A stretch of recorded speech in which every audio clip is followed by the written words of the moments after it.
Assalamu alaikum à toute la communauté musulmane et shalom shalom à tous les frères chrétiens, votre ami, votre connaissance, on va dire votre frère Ibrahim Jean-Luc est de retour. Alors aujourd'hui, alhamdoulilah, j'aimerais dans un premier temps faire un point. Voilà, sur mon débat qui a eu lieu tout à l'heure, sur le live de Ignace Frédéric et de Zoba. Voilà, ce sont des frères chrétiens. Tout à l'heure, pour ceux qui ont remarqué, j'étais en train de faire un débat sur le live. Alors, si vous avez bien remarqué, il y avait en quelque sorte un déséquilibre au niveau du nombre. J'étais seul contre 3 personnes, c'est-à-dire Ignace Frédéric et Zoba. Et puis le modérateur qui est l'un de leurs, à un moment donné, il a oublié qu'il était modérateur. Il s'est mis aussi à débattre. Donc finalement, il y avait un déséquilibre. J'étais seul contre 3 personnes. Mais là n'est pas le problème. Le problème est que le modérateur, on va dire, a fait de la tricherie. Étant donné qu'il est l'un de leurs. Quand moi je parlais, quand c'était mon temps de parole, il affichait mon temps, ça comptait. Mais quand c'est eux le temps de parole, ils n'affichent pas le temps. Pourquoi ils faisaient ça? C'était fait exprès.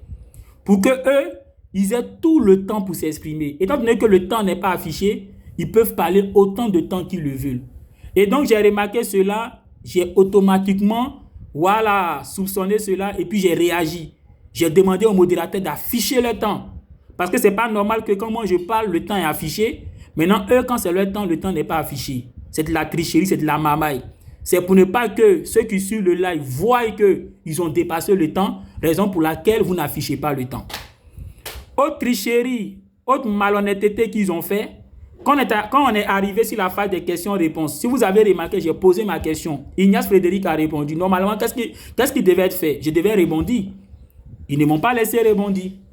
Vous voyez, des malhonnêtes, des escrocs. C'est pour vous montrer combien de fois ces frères chrétiens là sont. Au niveau de la conclusion, quand j'ai fait la conclusion, ils ont affiché mes 5 minutes. Mais quand Ignace Frédéric faisait la conclusion, ils n'ont pas affiché les 5 minutes. J'ai dû encore réagir pour dire afficher son temps. Et qu'est-ce qu'ils ont fait? Ils ont voulu mettre 5 minutes. J'ai dit non, non, non, non, non. Il a déjà parlé 3 minutes. Et donc, c'est 2 minutes que vous devez mettre. Juste pour vous dire combien de fois ces frères chrétiens sont de véritables malhonnêtes, des escrocs. Oui, c'est des faux types. Et c'est comme ça qu'ils font pour jouer avec la conscience des gens dans les églises, pour tromper les gens. Vous voyez, durant le débat, Ignace Frédéric a dit comme ça qu'en Exode chapitre 34, le verset 5, Dieu loue Dieu. Parce que là-bas, il est dit en Exode 34, le verset 5, que l'Éternel se mit à louer l'Éternel. Donc pour lui, comme ils ont écrit en Exode 34, le verset 5, l'Éternel se mit à louer l'Éternel. Cet Éternel ici, là, c'est Dieu qui est en train de louer Dieu. J'ai répondu pour dire, c'est une mamaille des chrétiens. Pourquoi? L'Éternel qui est descendu auprès de Moïse pour louer l'Éternel, cet Éternel qui était descendu auprès de Moïse, là, ce n'était pas Dieu, c'était un ange. Pourquoi? La réponse se trouve en Exode chapitre 3, le verset 1 à 2. C'est un ange qui est apparu à Moïse. Et cet ange est appelé l'Éternel. Pourquoi? Parce que tout simplement, l'ange là, étant donné que c'est l'Éternel qui l'a envoyé, et donc il représente l'Éternel. C'est comme par exemple, le président t'envoie quelqu'un pour venir te voir. Tu peux dire que le président m'a rendu visite. Pourquoi? Parce que celui que le président a envoyé là, il représente le président. Donc quand tu prends Exode chapitre 3, le verset 1 à 2, on dit c'est un ange de l'Éternel qui est venu à Moïse. Et puis après on parle de l'Éternel. Pourquoi? Parce que l'ange là, c'est Dieu qui l'a envoyé. Et donc le recevoir, c'est recevoir l'Éternel qui a envoyé cet ange-là. De la même manière que quand le président t'envoie quelqu'un, recevoir ce dernier revient à recevoir le président. Vous voyez. Quand on prend le texte de Actes chapitre 7, le verset 30 à 31, là-bas il est plus que clair. Il est dit ceci. 40 ans plus tard, un ange lui apparut au désert de Sinaï, dans la flamme d'un buisson de feu. Et donc Actes chapitre 7, le verset 30 dit, c'est un ange qui est apparu à Moïse. Et le verset 31 dit, Moïse, voyant cela, fut étonné de cette apparition. Et quand on prend le verset 38 de Actes chapitre 7, il a dit que c'est ce même ange-là qui est descendu, on va dire, sur le mont Sinaï et qui a donné la loi à Moïse. Donc, selon la Bible, l'Éternel qui est descendu là et qui s'est mis à louer l'Éternel là, cet Éternel qui est descendu là, c'était un ange. Actes des Apôtres chapitre 7, le verset 30 à 31 et le verset 38. C'était un ange. Donc, c'était un ange qui était en train de louer l'Éternel.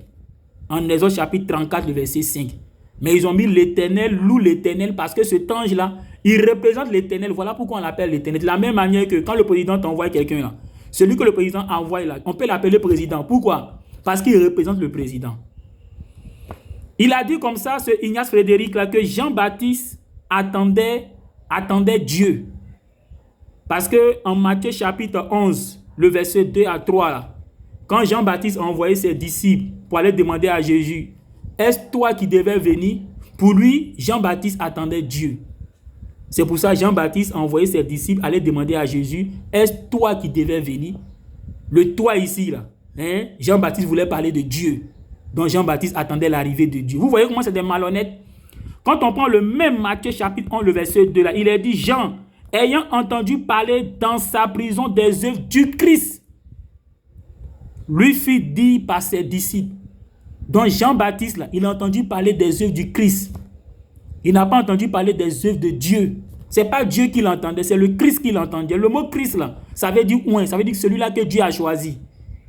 Et si pour eux, Christ veut dire Dieu, 1 Corinthiens 11, le verset 3, là-bas, il est dit que Dieu est le chef de Christ. Alors si Christ veut dire Dieu, le Dieu qui est le chef de Christ, là, c'est qui alors? En fait, ce qui les trompe, c'est qu'en Isaïe 35, le verset 4 à 6, il est dit, prenez courage, la vengeance viendra, la rétribution de Dieu, il viendra lui-même. Autrement dit, Dieu viendra lui-même. Et il est dit, quand Dieu viendra, au verset 5 d'Isaïe 35, il est dit, alors s'ouvriront les yeux des aveugles, s'ouvriront les oreilles des sourds. Le verset 6, alors le boiteux sautera comme un cerf, et la langue du muet éclatera de joie. Mais la prophétie ne s'arrête pas là. La prophétie dit au verset 6 à la fin, car des eaux jailliront dans le désert et des ruisseaux dans la solitude. Et donc, selon Isaïe 35, le verset 4 à 6, quand Dieu viendra lui-même là, 1, les aveugles vont voir, les boiteux vont marcher, les muets vont parler, mais aussi les eaux vont jaillir dans le désert. Donc, pour que cette prophétie s'applique à Jésus, là, il faudrait que toutes les signes de la prophétie s'accomplissent en Jésus. Autrement dit, quand Jésus-Christ devait venir, si c'est lui qui est Dieu qui devait venir, les boiteux devaient marcher, les aveugles devaient voir, les muets devaient parler, mais aussi les eaux devaient jaillir au désert. Autrement dit, les déserts devaient disparaître. Maintenant, ce Ignace Frédéric, il a fait une main pour dire, quand on dit les eaux vont jaillir dans le désert, là, il s'agit du fait que Jésus-Christ allait donner de l'eau spirituelle aux gens. Mais dans ce cas-là, s'il faut comprendre ça comme ça, là, ça veut dire que quand on dit les aveugles aussi vont voir, là, on ne doit pas prendre ça aussi au sens littéral. Ça veut dire que les hommes qui sont aveugles spirituellement aussi vont voir. Et quand on dit les boiteux aussi vont marcher là, on doit aussi comprendre ça aussi au sens figuré. Ça veut dire que ceux qui sont boiteux sur le sens spirituel vont marcher. Mais là, ils ne prennent pas ça au sens figuré, hein. Ils prennent ça au sens propre. La partie où on dit Dieu viendra lui-même, hein, les aveugles vont voir, les boiteux vont marcher, les muets vont parler là. Là, ils ne prennent pas ça au sens figuré, hein. Ils prennent ça au sens propre. Mais la partie du verset 6 d'Isaïe 35 où on dit les eaux vont jaillir au désert, là ils disent que c'est au sens figuré. On peut être si malhonnête que ça. Pourquoi quand on dit les aveugles vont voir, les boiteux vont marcher, les muets vont parler? Là, vous prenez ça au sens propre. Mais la partie où on dit les eaux vont jaillir au désert, là, vous dites que c'est au sens figuré, il faut prendre. On peut être aussi malhonnête que ça. On peut être aussi malhonnête que ça. Donc, Isaïe chapitre 35, le verset 4 à 6, là, ça ne parle pas de Jésus. Parce que quand Jésus est venu, c'est vrai, les aveugles ont vu, les boiteux ont marché, les muets ont parlé. Mais est-ce que les eaux ont jailli au désert? Non. Or, pour que ça parle de Jésus, il faudrait que tous les signes de la prophétie s'accomplissent en Jésus. C'est comme si on disait, le monsieur qui va venir, là, il va porter habit, pantalon noir et puis habit rouge.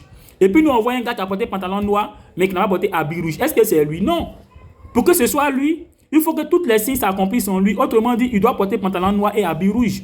Du moment où Jésus est venu, c'est vrai, les aveugles ont vu. C'est vrai, les boiteux ont marché. C'est vrai, les muets ont parlé. Mais du moment où les déserts n'ont pas disparu, du moment où les eaux n'ont pas jailli au désert, donc ça veut dire que Isaïe 35, le verset 4 à 6, là, ne parle pas de Jésus. Qu'est-ce qu'il a dit encore? Il a dit que dans la sourate 33, le verset 56, étant donné que là-bas, ils ont dit Allah et les anges prient sur le prophète, donc ça veut dire que Allah aussi prie. Vous voyez, ça c'est la mamaille des chrétiens. Le mot prier dans la sourate 33, le verset 56, là, ce n'est pas le mot salat. Dans le Coran, là, quand il s'agit de prier Allah, de prier une divinité, là, c'est salat qu'on utilise. Mais dans la sourate 33, le verset 36, là-bas, c'est le mot yusaluna. J'espère que je prononce bien. Yusaluna. Et ce mot, il a deux sens. Ça veut dire soit prier ou encore soit béni. Maintenant, pour savoir à quel moment ça veut dire prier ou béni, il faut tenir compte du contexte. Dans le contexte d'Isaïe 33, le verset 56, là, on dit Allah et les anges prient sur le prophète. Donc ici, le mot Yusaluna qui est utilisé là-bas là, a le sens de bénir. Parce qu'on dit que même les anges aussi prient sur le prophète. Allah et les anges prient. Donc ici là, le mot Yusaluna n'a pas le sens de prier dans le même sens que quand on prie Allah là. Non, mais ça a le sens de bénir. Parce qu'il est dit là-bas aussi que même les anges aussi font la même chose sur le prophète. C'est pour ça que le mot prier là-bas n'est pas le mot Salat, mais c'est le mot Yusaluna, qui veut dire bénir. C'est comme par exemple, entre nous ici, sur la terre là, avant de sortir de la maison, on peut dire, ah maman, il faut faire des doigts pour moi. Tu demandes ici à ta maman de te bénir, et non de te prier, mais elle n'a qu'à te bénir. C'est le même sens qui est là. Donc Allah et les anges bénissent le prophète. C'est pour ça que le mot là c'est Yusaluna et non Salat. Mais quand tu prends la Bible en Luc chapitre 6, le verset 12, on dit Jésus se retira sur la montagne et il passa toute la nuit à prier Dieu. Mais s'il est lui-même Dieu, pourquoi il prie Dieu? Et pourquoi il se retire seul sur la montagne pour le faire? Non, ça veut dire qu'il n'est pas Dieu parce que Dieu ne peut pas prier Dieu. On prie Dieu, mais Dieu ne prie pas les gens. Il a cité Colossiens chapitre 2, le verset 9. On dit en Jésus habite corporellement toute la plénitude de Dieu. Colossiens chapitre 2, le verset 9. On dit toute la plénitude de Dieu habite en Jésus. Donc pour lui, comme on dit toute la plénitude de Dieu habite en Jésus, c'est que Jésus est Dieu. Moi, il a cité Éphésiens chapitre 3, le verset 19. Là-bas, on dit que les croyants, là, ils vont aussi, en eux aussi, va habiter aussi toute la plénitude de Dieu. Lisons ce texte. Éphésiens 3, le verset 19. Il est dit, et connaître l'amour de Christ qui surpasse toute connaissance, en sorte que vous soyez remplis jusqu'à toute la plénitude de Dieu. C'est Paul qui écrit aux Éphésiens.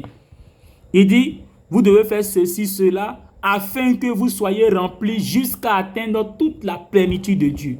Donc selon Paul, même les croyants aussi peuvent atteindre aussi la plénitude de Dieu, peuvent être remplis de la plénitude de Dieu. Alors si pour lui, parce que la Bible dit en Colossiens 2, le verset 9, que Jésus est rempli de la plénitude de Dieu. Quand Paul dit en Éphésiens 3, le verset 19, que les croyants seront aussi remplis de la plénitude de Dieu, est-ce que ça veut dire que les croyants vont devenir Dieu? Non. Donc, si les croyants, selon Éphésiens chapitre 3, le verset 19, seront remplis de la plénitude de Dieu, et que ça ne veut pas dire qu'ils sont Dieu pour autant. C'est que Jésus aussi qui est rempli de la plénitude de Dieu, dont parle Colossiens chapitre 2, le verset 9, là. Ça ne veut pas dire qu'il est Dieu pour autant.